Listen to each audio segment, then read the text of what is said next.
સુરતમાં ચંદી પડવાને દિવસે શહેરમાં ઘારી અને ભૂસું ખાવાનું ચલણ છે, જેને લઈ સુમુલ ડેરીએ 90 ટન ઘારીના ટાર્ગેટ સાથે તૈયારીઓ શરૂ કરી છે.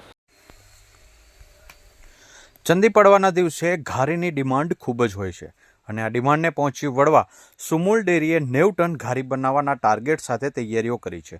ગત વર્ષે સુમુલ ડેરીએ કિલોના ભાવે 85 ટન ઘારીનું વેચાણ કર્યું હતું, ત્યારે આ વર્ષે 90 ટન ઘારી બનાવવામાં આવી રહી છે. આ વર્ષે ઘારીનો ભાવ 820 રૂપિયા પ્રતિ કિલો છે.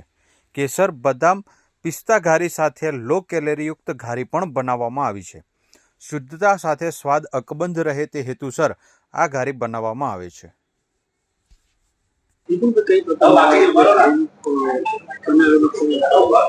જી, હવે આપણે ઘારીની વાત કરીએ તો આ વર્ષે અમે 90 ટન જેટલી ઘારીનો અંદાજ છે કે અમારું વેચાણ થશે અને એ પ્રમાણે અમારું પ્રોડક્શન અને ડિસ્પેચ પ્લાનિંગ છે. 90,000 કિલો જેટલી ઘારી એટલે કે 90 ટન જેટલી ઘારી નો અંદાજ છે કે આ વર્ષે વેચાશે.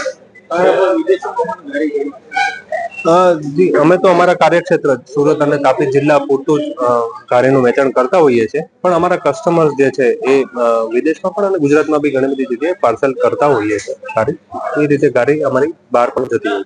કઈ પ્રકારની આપણે ઘારીનું બનાવો? જી, તો આપણે વાત કરીએ તો આપણે કેસર, બદામ, પિસ્તા ઘારી છે તે આપણી 250 ગ્રામ, 100 ગ્રામ તેમજ 500 ગ્રામના પેકિંગમાં અવેલેબલ છે. અને કેસર, બદામ, પિસ્તા ઘારીમાં વપરાતી જે કહેવાય મેઇન જે વસ્તુઓ છે તે છે ઘી અને માવો. એ બંને વસ્તુ સુમુલ ડેરીની પોતાની છે અને સુમુલ ડેરીના પોતાના અદ્યતન પ્લાન્ટમાં બનાવવામાં આવે છે.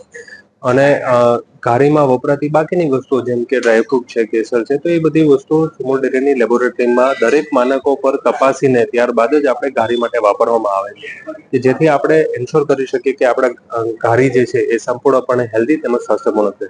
સુગર ફ્રી પણ આપણે ઘારી જે આપણે એને લો કેલરી ઘારી કહીએ છીએ, તો એ લો કેલરી ઘારી આપણે અવેલેબલ હોય છે. 200 ગ્રામ પેકિંગમાં અવેલેબલ છે કે જે લો કેલરી ખાવાનું પસંદ કરે એ લોકો માટે એ ઘારી અવેલેબલ હોય છે.